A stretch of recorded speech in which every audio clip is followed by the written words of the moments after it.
Eve candlelight service, and I know I've seen many of you who were here last night, and it was really great. We celebrated the lights last night, because that's one of the great symbols of Christmas, that the light, the presence of God, is coming into the world, and darkness is not overcome it, nor will darkness ever overcome it. And after celebrating that last night, we now come to this time, this Christmas Day. It's unusual that it happens that Sunday falls on Christmas Day. And we excitedly celebrate that today, remembering that our God was born into this world as a tiny little baby. That's exactly what our scriptures tell us. That's exactly what the story has always spelled out to us. So today, I would like to focus upon that. I would like to focus upon the baby. And I would like to ask the question for us to meditate upon and think about, why a baby? You know, when I first graduated from seminary with my THM and my DD, I was extremely liberal. I had been raised by a great theologian named Bultmann, and another one named Dietrich Bonhoeffer. And it was in that time that we were really beginning to understand that we needed to demythologize the New Testament. Too much myth, too much superstition. People were not understanding the true message. And so I was filled with all of that understanding and knowledge that I had gotten from these very wise and learned scholars under whom I studied. And so I really did not have a great appreciation for this Christmas story.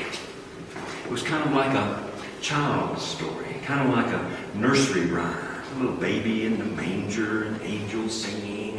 It didn't really seem to have the power and the impact of the great theological thoughts of that time. It didn't seem to have the power and the impact that the Christian faith ought to be having in the world. It seemed to be kind of an antiquated thing. And so in my young years as a pastor, I was never excited about preaching on Sunday morning of Christmas Day or on any of the Christmas scriptures.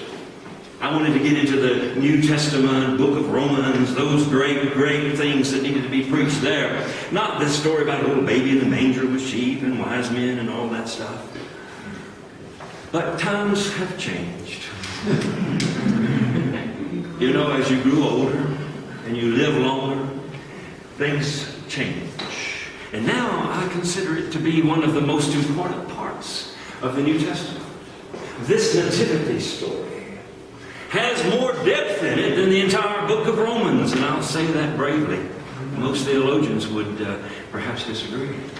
It has more depth in it, more meaning, and more power than you can imagine. And it took me a long time to discover that. It took me a long time to discover why Jesus would come to us as a baby boy. Why would we be told this story of an infant being born and that this was God in the flesh? Why would the ancient Christian persons remember it that way? Why would they tell such a story like that? They had their reason. We just don't understand it. And today I don't think many Christians understand it. I don't think many have grasped why we celebrate the baby Jesus, not the full-grown Jesus who preaches the Sermon on the Mount and dies on the cross. Oh yes, we preach that as well, but not the baby Jesus. And we don't quite understand what is the meaning and the power of the idea that Jesus was born into this world as a baby. And so today I want to try to share with you some insight I have gained over my years in the ministry of why that is such an important story and why we need to understand it so deeply in our souls that Jesus began life as we all began life, as a tiny, helpless little baby. Now, I have a story to tell you. One that I hope will illustrate why this is such an important part of Scripture. This story that we read this morning from the Gospel of Luke, the 2nd chapter, that describes the birth of Jesus. I was a young pastor in the 1970s. I've told you these stories before. You know what I looked like back then. I had this wild curly hair.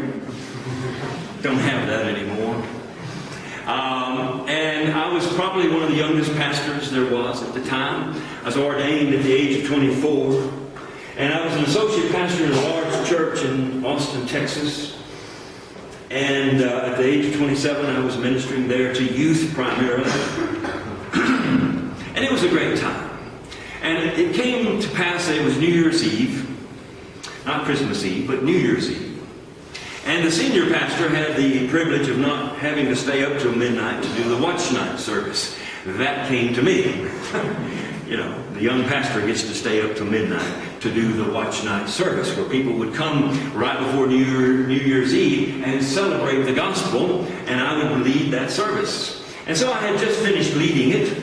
My wife at that time was off on a business trip. I was by myself. It was New Year's Eve. All the people had left. The church was locked up. We had a guy that was really good at that. He locked up every door except for my office.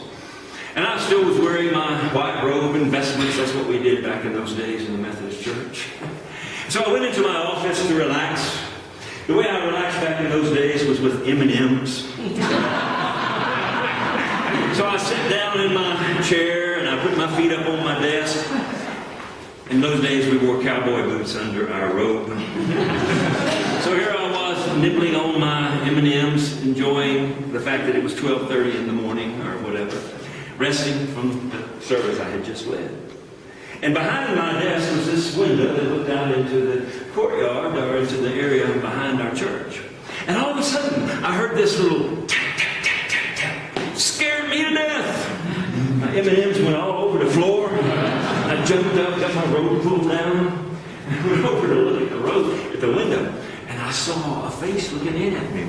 The face of a young black woman tapping. And I could tell she'd been crying. And she said, "Can I come in? Can I come in?" Now, this was in January in Austin, Texas. And it was one of those times when one of those blue northers had blown in. And it was cold out there. Let me tell you, wind blowing just every which way across the area out there. So I said, yes. And so I ran around to the door at the side of my office, and I let her in. And I could tell that she was holding a little baby.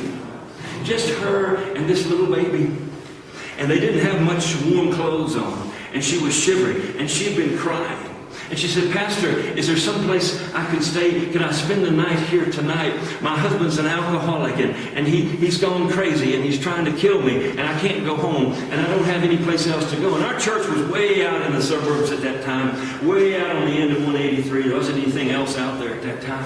And I knew she had to have walked a long ways to even get to my church door. And I was a young pastor. I'd never had an experience like this. I never had someone coming to me asking for this kind of help. So immediately I said, "Yes, well, of course, come on in." And I brought her into my office, and we had a little stove there, gas stove going on. I tried to help her get warm, and the baby was kind of crying just a little bit.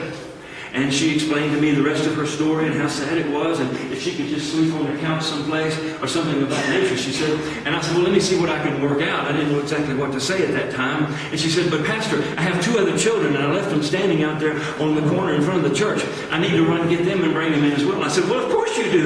You don't want those 2 little children standing out in the cold like this."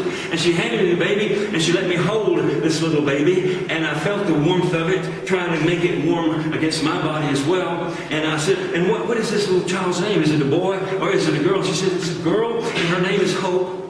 And I said, "Oh, how sweet. That's such a nice name." She looked at me with little beady eyes, and it was so nice. And I was holding her. I never held a baby that close. I'm 26, 7 years old, you see. Didn't have a child of my own. I'd held babies for infant baptism, but we always hold them out like this somewhere, you see. Close like that. And this woman said, "Let me go get my children. I'll bring them right back." And I said, okay. So she took off, and out the side door she went. So I sat down, and I was going to try to help little Hope get warm. So I sat there in the chair we had. It kind of rocked, and I was rocking her, and I was patting her on the back, and she was kind of crying a little bit, but she was also kind of calming down. And I sat there, and I rocked, and I said, "Oh, Hope, just relax a little bit. Mama's coming back." And I said that a bunch of times.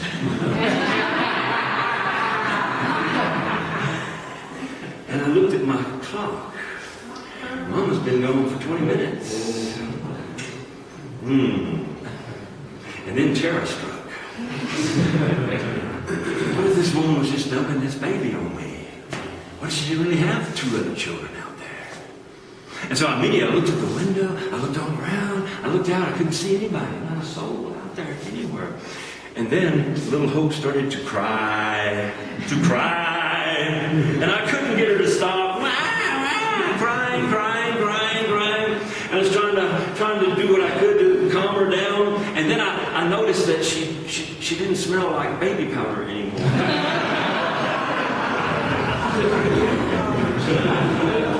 And I said, what am I going to do? I've never, I don't even know what to do about this, really. I don't.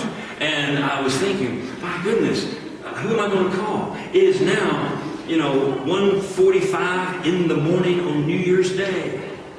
Who am I going to call? I have nobody I can even think about calling, And I said, I need to pray. And so I held little Hope close to me as I could, over there.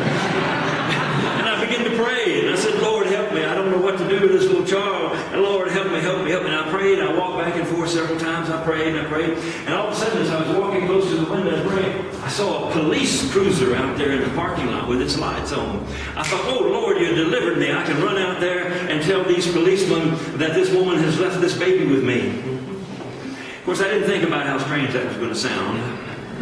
Me running out there with my white robe on, with a little black baby. Not my child, no.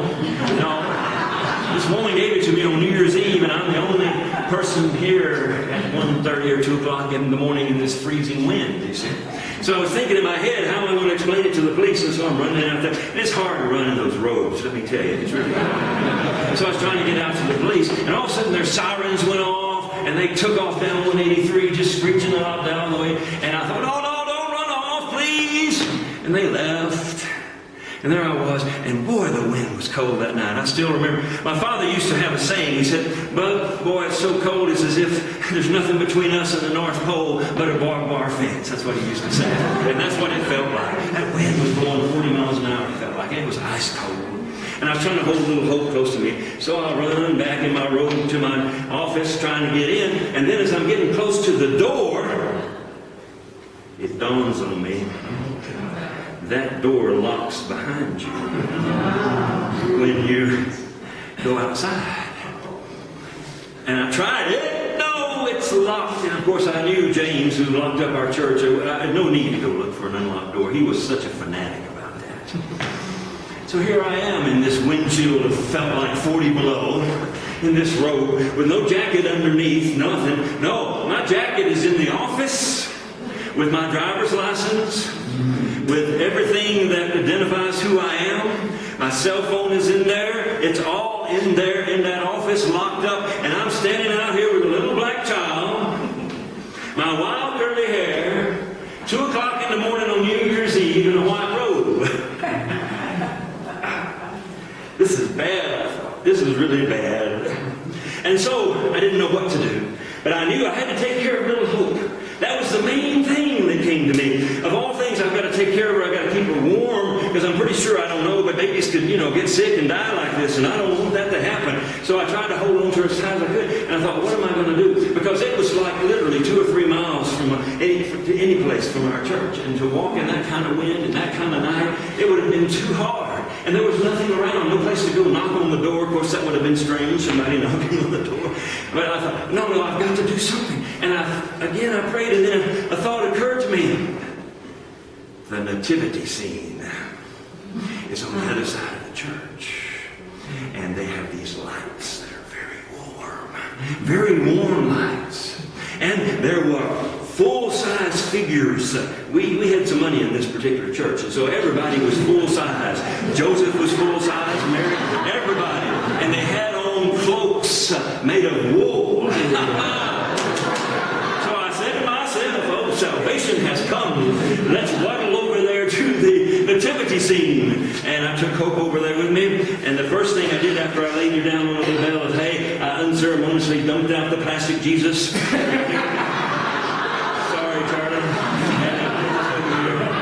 And laid a little Hope in there, and tried to put some hay around her to keep her a little bit warm. And then I looked around and thought, what can I do? So I got these life-size statues, and I moved them all over in front of where the actual little manger was, covering everything. I put them all out here in front to make kind of a windbreak so they all were looking inward at where the crib was and all the hay and the sheep and everything. And I began to realize that I could take some of those robes and put them on myself, and I could help wrap up Hope a little bit in one or two of those. So we were beginning to feel a little bit more warmer, and the windbreak was beginning to help.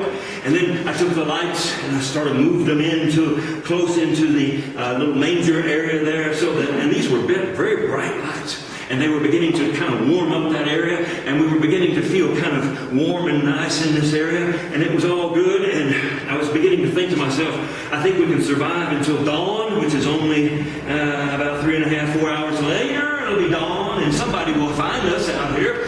And so I thought, all I got to do is get some hay and build it up a little bit more, and I can get into there and take Joseph's robe and put it on myself. And of course, his turban, that was one of my greatest ideas. Get this little turban, I put that on my head, keep my head warm.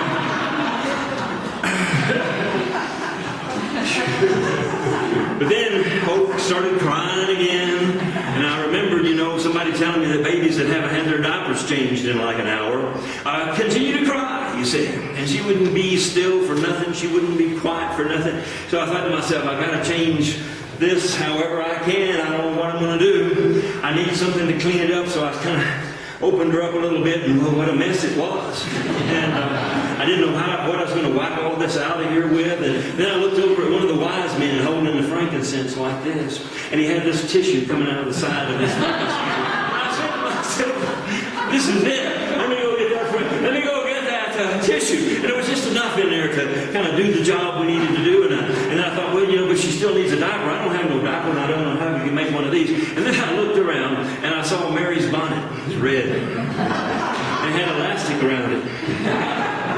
And I said, I know what I can do. Take one of those shepherd round sticks and break it, make a sharp point out of it, and poke 2 holes in that hat, and put it on.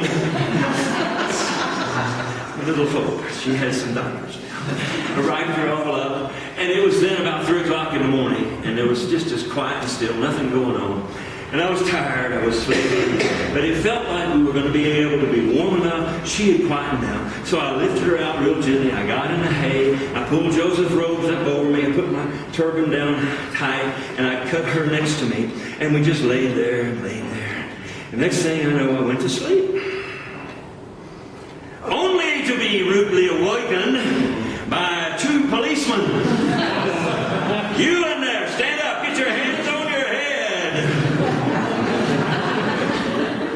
6 o'clock in the morning, me with the little black babies, sleeping in a manger scene with the turban on. I don't want to even tell you how that turned out. It was embarrassing, really. I tried to explain to them, this is not my baby. And well, let me see some ID. Well, I don't have any ID, you see. It just didn't work. I ended up down at the police station, yes, and had to be processed, yes, and they took the little baby over to Child Services. And that was kind of the way that event ended that night. We can. And so she went out and inspired many people in our congregation to do what all they could do. And we began to just think about all the ways this little baby needed help. Right then she was in a foster home by the Child Services Organization. And we would go there, and different ones of us would go and take time holding her and being kind of like 30 parents that she always said had. And we would bring to her little toys and clothes and things we bought. And then we began to work with the adoption organization, the orphanage, to see if we could get her to a good home. And Boots just took care of all of that. She just arranged so much, and she helped the adoption agency find a really good and wonderful home for little Hope. Some professional black family that needed a child and wanted a child so bad. But that wasn't the end of it. Our church didn't stop. And Boots got up one day and said to the congregation, we don't ever stop raising this child. She was given to us by God, and we don't ever stop raising her. And so from then on, that was an annual project, or actually even a monthly project of that church. What can we do for Hope today? And they would do all kinds of things. Help her have special lessons for piano, help her have dancing lessons as she grew up, give her special educational tutoring and so on and so on. For several years, that church took care of her as if that was their own child. All the people in there believed that Hope was their own child. She ended up graduating from the University of Texas Kuma Sun Long. She ended up going to medical school on the West Coast. I lost touch with her because, you know, the Methodist system, they move us on out. We go to some other church. But I always kept in touch with Boots. Boots would tell me about what was happening with her. But the good news was this church understood that God had given them an opportunity to raise this child and to sacrifice whatever they needed to sacrifice to make sure that this child knew God's love. And it was a great, great story. It was one that touched my heart. And it was one that I preached upon many times. But I preached upon it as an opportunity. You never know what kind of opportunity God is going to give you.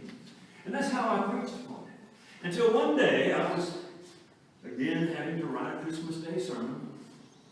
And I read the story again and thought, what can I say different than I have said all these years about Christmas? What can I say? And I was reading the passage from Isaiah, which we haven't read today, chapter 9, where it says, "For unto us a child is born." And it just dawned on me. It says, "For unto us a child." It doesn't say just unto Mary a child. It says unto us a child. So quickly, I turned over to Luke chapter 2. And guess what? The angels aren't even talking to Mary. They're talking to the shepherds. And the angels say to the shepherds, "For unto you a child is born." Do you begin to see what I understood at that point in time? The Christ child, the baby child, is born and given to us as our responsibility to raise up in this world. The Christ child is not just Mary's responsibility. The Christ child is every living human being's responsibility. The Christ child is the one whom God has given to all of us. In essence, what the Christmas story is saying, I need to be raised in this world before I can save you. I need to be raised up in this world before I can save you. And do you know who I have chosen to raise me up? Not just Mary, but you, and you, and you, and you, and every other human being in the world. This little baby is now your responsibility. That night when I held hope in my hands, I understood what it meant to feel responsibility for a little baby that can't do anything for itself. I understood what it meant to be thinking about how can I protect this little baby? How can I do something to keep this little baby from being hurt? How can I do something to keep this little baby warm? How can I do something to nurture this little baby? How can I do something to prosper this little baby in the world? I felt all of that in that experience that I shared with you. And now I feel it when it comes to the Christ child. It is our responsibility. It is our situation and our responsibility to take care of this Christ that has been born into us. This Christ of hope, this Christ of love, this Christ of peace, born into our world that we might first take care of it. You see what I see now in our church so clearly?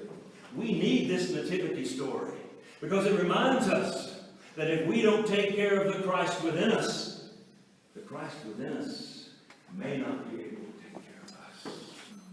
You see? We have to learn on Christmas Day. Every year we are reminded that we must take care of this Spirit of God that's been born in us. We must take care of this Spirit of love that's been born in us, and this Spirit of peace that has been born in us, and the Spirit of joy. We have to take care of it, which means that we need to nurture it. And how do you nurture the Christ within you? You nurture the Christ within you by coming to this place and worshiping the Lord and being inspired by the words of God. That just gives growth to the Christ within you. And how do you nurture the Christ within you? You talk to the Christ within you through your prayers. You give Christ your life. You give Christ everything you have. The way I see it, we are to treat Christ within us the same way you treat your own children. You would do anything for them. Would you not do anything for Christ within you? You see, this is when we really begin to become dynamic and amazing Christian people, when we realize that there's a Christ within us we need to nurture. And yes, There's a Christ within us we need to clean up from time to time. And what do I mean about that? People don't want to think about Jesus needing his diapers changed. But I think he did. The point is this. Sometimes the Christ within us gets dirty and impure with all kinds of worldly things. We begin to twist this love that is unconditional, and we twist it into a reason to condemn others in this world. We twist it into a reason to judge others in this world. And let me tell you, that stinks as bad as Hope did that night. You've got to clean that out. You've got to get rid of that condemnation and that judgment that maybe your faith has caused you to have momentarily. Get rid of it. Put some new diapers on and understand it's about love, and it's about acceptance, and it's about tolerance, and it's about patience, and it's about kindness, and all of that's growing inside of you. All of that belongs to you. All of that is the Jesus that God has given you. Do you imagine for a moment what that means that God thinks about us? Imagine you had a little baby and you needed to give it to somebody to raise. Wow. God gave his little baby to us, human beings, to raise it up. What does that say about us? That says that God believes we are the ones who can best raise up the Christ within us. We are the ones who can best take care of and nurture that divineness within us, nurture that love within us, nurture that patience within us, which at first is very weak. It's just like a tiny baby. Nobody's born in this world being a full-fledged, love everybody, gather everyone together, be patient with everybody. We're not born into this world that way. And Christ is born in us in the same kind of weakness. It needs to be nourished. It needs to be grown. And that's why you come to this body of Christ, so that you can help nurture and grow the Christ in you, so that at last the Christ in you can help to save you, you see. What I would like to also point out is that the Christ does grow up, as I just said. You become more a person of love than you've ever been before. You become more a person of patience than you've ever been before. You become more of a person of joy and love than you've ever become before. But what you realize is, the reason you become that is because you have taken care of what God has given you. You've taken care of the Spirit he gave you. And now that Spirit has grown up. And now when you find yourself in times of trial or times of temptation or times of tragedy, guess what? Your child takes care of you. The child of Christ you raised up takes care of you. And you find yourself full of peace because you know this child that you have raised from just the tiniest little thing within you. It's now a full-grown God within you. A full-grown God who can guide, direct you, lift you up, show you what to be, and lead you in that way. What a tremendous, tremendous thing that is. So, the night in which I met little Hope, and the story I tell you about her, is a parable for me. And now, I just, every time Christmas comes, I think about little Hope. And I think about how God begins his life in us as a little child. And I begin to realize that it is probably much more powerful that we know that than we know any of the things that are before us. Because when we know that it is our responsibility to grow this Christ child within us, that God expects us to do that, that our greatest ability as human beings is responsibility. We can respond to what God has done. And God has given us this new life inside of us. And we can take care of it. And God believes we can take care of it. And God believes we can grow it within us. And what great good news is that at Christmas time, that we can do this because God believes we can do it. In conclusion, I would say that I did finally receive one last letter from Boots. She was about 40 years older than me at the time. And she was very ill and she was passing away. And she wrote a letter to me, just reminiscing over all the great ministries we had when I was there at the church with her. And going over the fact that it was such a blessing to have had little Hope given to us. And what a tremendous experience it was for 18 or 19 years in that church to take care of little Hope. But at the end of the letter, before she died, she wrote something that has stayed with me. all the days of my life. And it's a great Christmas message. She wrote, you know, Pastor Phil, we did not save hope. Hope saved us. Merry Christmas.